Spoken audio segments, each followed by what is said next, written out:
एकता, मैं सिर्फ एक बात से इसे सोचती हूँ कि यह लड़कियां हमारी तरह निहत्थी नहीं होंगी। एक कुछ टूट जाएगा तो दूसरा कुछ जोड़ने के लिए हिम्मत करेंगी।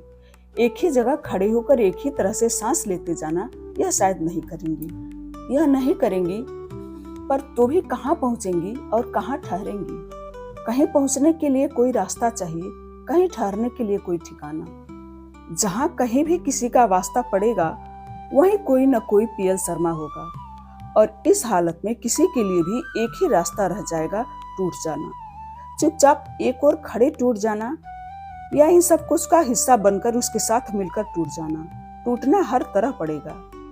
ठीक मायनों में इस जिंदगी का कुछ कर सकना उस फिक्रे की तरह है जो आगे चलने से पहले ही खत्म हो जाता है। तो अपने लिए क्या सोचती है कि कोई कंप्रोमाइज तेरे से नहीं होगा।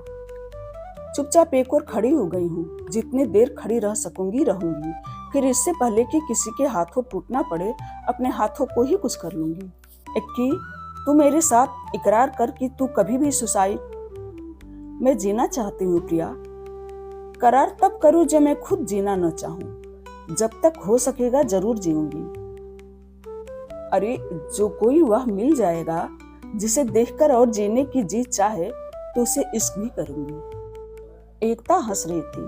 प्रिया ने कुछ झटक कर कहा, तू कुछ नहीं करेगी, मुझे पता है तू इश्क कुछ नहीं करेगी।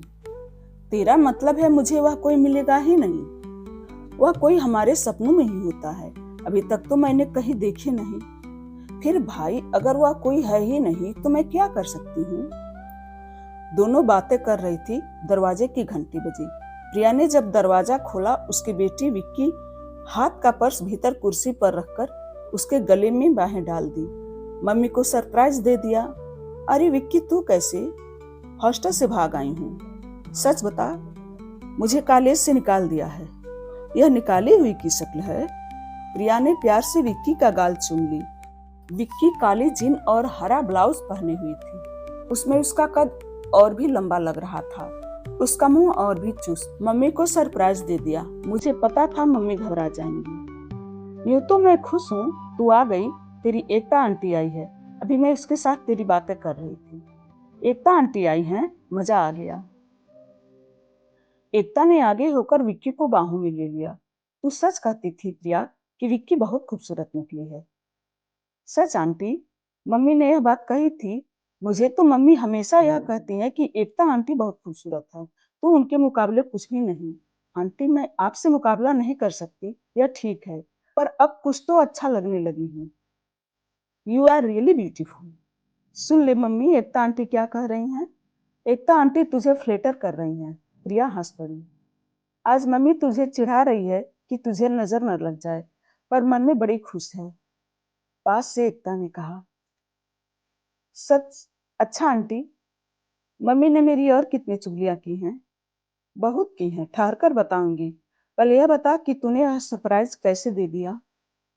सरप्राइज तो मुझे मिल गया आंटी, आपको देखकर। मैं जब भी मम्मी के पास आती हूँ, सारी छुट्टियों में मम्मी बस आपकी बातें करती रहती हैं। मैं तो सोचती हूँ कि यह कोई आंटी नहीं होंगी, अंकल होगा, मम्मी का बॉयफ्रेंड। देख कि प्रिया हंस पड़ी। अब यह लड़कियां माँ की मजाक करने लगी हैं। और प्रिया ने हौले से विक्की को झकझोरा। हमारी बारी तो जो गुजरनी थी गुजर गई, अब तुम्हारी बारी है बेटी। अच्छा माता जी, अब हमारी बारी ही सही, आपका आशीर्वाद चाहिए।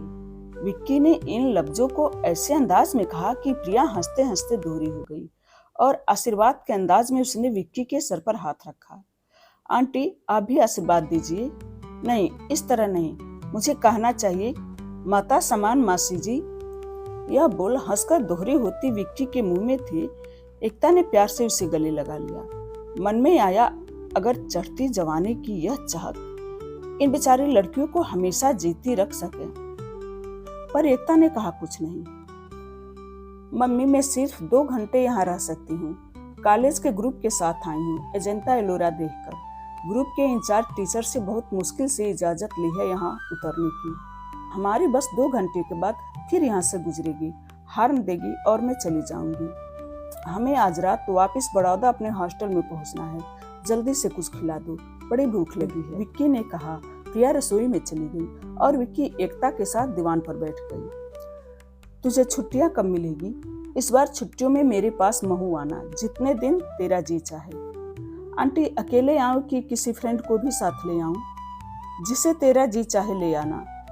तब सरयू भी यहाँ होगा छुट्टियों में, उसे भी लाना। सरयू क्यों नहीं? वह छोटा है, जरा सा घूमने के लिए जाओ तो वह थक जाता है। वह यहीं मम्मी के पास रहेगा। इन छुट्टियों में मुझे और एक फ्रेंड को खूब घूमना है। I mean A boyfriend. Aunty, इस साल मेरा एक बॉयफ्रेंड बना है, कमाल है। विक्की की आवाज जरा सी झेप भी गई पर चहक भी उठी।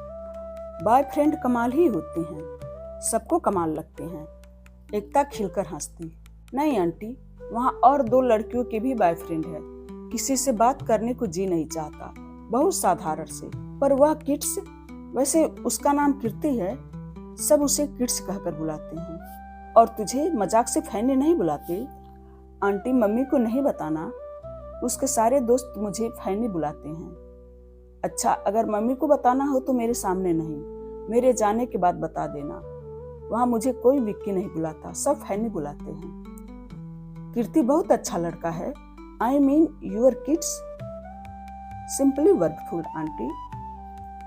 एक उम्र होती है जिसकी हर घड़ी जादू की गांठ की तरह खुलती लगती है, या फूल की एक एक पत्ती की तरह खिलती। यह उम्र जब जिस पर आती है, अपने भीतर से उठती गंध से वह महक जाता है।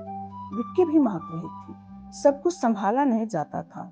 उसको एकता के साथ बांटती कहने लगी, मेरी और उसका 1 साल का कॉन्ट्रैक्ट है दोस्ती का।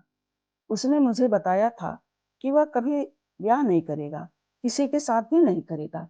कॉलेज की पढ़ाई खत्म करने के बाद अमेरिका चला जाएगा आगे पढ़ने के लिए। अगर जा सकी तो मैं भी जाऊंगी आगे पढ़ने के लिए। अभी हम 1 साल दोस्त रहेंगे, फिर 1 साल के बाद अगर जी में आएगा तो कॉन्ट्रैक्ट रिन्यू कर लेंगे, नहीं तो नहीं। बड़ी फेयर गेम है ना आंटी? हाँ, फेयर है। पर विक्की, सच बता, भीतर से तेरा जी चाहता है उसके साथ ब्याह करने को? विक्की कुछ देर चुप रही। इस तरह नहीं, जिस तरह वह बताना चाहती हो पर बता न रही हो। फिर इस तरह जिस तरह यही बात वह अभी अपने आप से पूछ रही हो। फिर कहने लगी, आंटी पता नहीं, अभी मैं इस बात को सोचती नहीं। वैसे एक दिन एक मेरी सहेली को उसके बॉयफ्रेंड ने कोई प्रेजेंट दिया था। उस दिन प्रीति ने मुझे कहा कि वह मुझे कभी नहीं देगा। उस दिन वह एक सिगरेट पी रहा था और नज्म पढ़ रहा था। सिगरेट के धुएं का एक रिंग सा बनाकर कहने लगा, यह मेरी प्रेजेंट है, एंगेजमेंट रिंग, तू पहन सकती है। मैंने अपनी उंगली धुएं के उस छल्ले में डाल दी। विक्की ने बात सुनाई, एकता की ओर देखा, फिर अपने हाथ की ओर देखने लग गई, शायद उस अंगुली की ओर जिसमें उसने धुएं की अंगूठी पहनी थी। एकता ने कहा कुछ नहीं, सिर्फ विक्की का हाथ अपने हाथ में ले लिया। छोटा, कोमल और जिंदगी के सपनों को पकड़ने के लिए बहुत उतावला। विक्की कुछ खाकर और कुछ सहेलियों के लिए साथ लेकर जब चली गई, एकता ने प्रिया के चेहरे पर कुछ तसल्ली से देखी। विक्की के लिए चाव से भरी हुई प्रिया उसे बहुत अच्छी लगी। कहने लगी, एक तेरा यह पहलू मुझे बहुत अच्छा लगता है प्रिया। तुझे सचमुच विक्की में और छोटे शरीर में कोई फर्क नहीं लगा? यह मुझे सचमुच कभी नहीं लगा। प्रिया हंस पड़ी। बल्कि वकील साहब कभी मुझे छेड़ते हैं, विक्की तेरी सगी बेटी है पर मैं तेरा सौतेला खाविद हूँ। और फिर वह हंसते हंसते गंभीर हो गई। तूने मेरा अच्छा पहलू भी देखा है कि मेरा एक बहुत ही बुरा पहलू है, तूने वह नहीं देखा। मुझे अपने को भी वह अच्छा नहीं लगता। पता नहीं मुझे क्या हो जाता है। सबके साथ अच्छी हूँ, पराये से पराये के साथ भी, पर वकील साहब के साथ मैं राह जाते खींच उठती हूँ। जो कुछ जिंदगी में नहीं पाया उनका क्या कसूर? वह भी सारी कसर मेरे पर ही निकालते हैं। सबके साथ इतना प्यारा बोलते हैं, पर जो कुछ भी उनका रूखा है सिर्फ मेरे लिए। बहुत कमाते हैं, इतना खुला पैसा है, पर अगर मेरे लिए कुछ खर्च करना है तो एक एक पैसा गिनते हैं, खामख्या खींच उठते हैं। हम दोनों ही शायद एक दूसरे के लिए गलत हैं और एक दूसरे के लिए सारा गुस्सा निकालते हैं। वैसे अपनी जगह न उनका कसूर है न मेरा।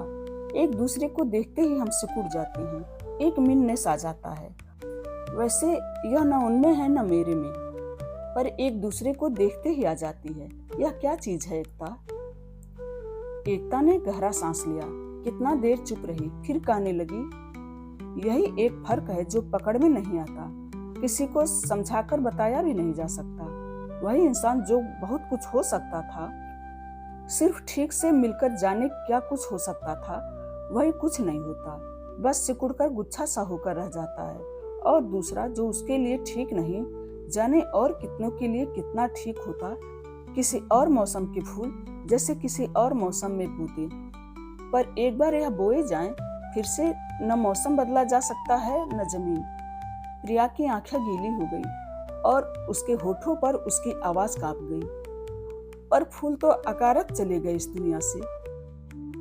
पिछले कई रातों से इतना महसूस कर रही थी कि वह जब भी किसी के साथ होती, किसी एक के साथ या कुछ लोगों के साथ, उसका अकेलापन बहुत बढ़ जाता था। वह कुछ कम होता था तो सिर्फ उस वक्त जिस वक्त उसके पास कोई नहीं होता था। वह होती थी, हाथ में हल्की सी आग का एहसास होता था और बस। सिगरेट पीने की एकता को आदत नहीं थी, पर कभी अकेले में वह सिगरेट पी लेती थी। सिगरेट के धुएं में उसके मन का कुछ धुआं मिलकर और उसके इर्द गिर्द मिलकर एक महक सी बन जाता। इस महक से उसकी पहचान ही शायद उसके अकेलेपन को अकेलापन नहीं रहने देती थी। इस कहानी का शेष हिस्सा अगले वीडियो में। धन्यवाद।